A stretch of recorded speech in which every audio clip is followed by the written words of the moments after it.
যখন কোনো মানুষ এই পৃথিবী ছেড়ে চলে যায়, সঙ্গে সঙ্গে তার জামা কাপড়, বিছানা, এমনকি তার ব্যবহার করা সমস্ত জিনিসপত্র বাড়ি থেকে সরিয়ে দেওয়া হয়।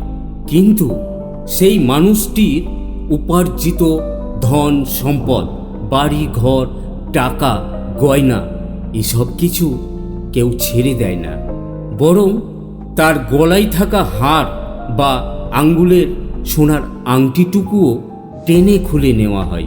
এতেই বোঝা যায় আসলে সম্পর্কটা মানুষের সঙ্গে ছিল নাকি তার সম্পদের সঙ্গে।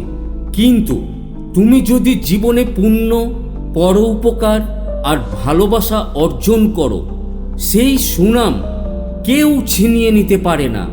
তাই বন্ধুরা, কাঠির মতো জ্বলে যায় হাড়, ঘাসের মতো পুড়ে যায় চুল, সোনার মতো দেহটাও পুড়ে যায়, তখন কেউ পাশে থাকে না।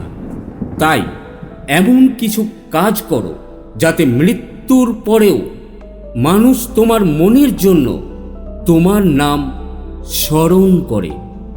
নমস্কার, আমি বাবলু। কেমন লাগলো? ভালো লাগলে কমেন্ট করে জানাতে ভুলবেন না।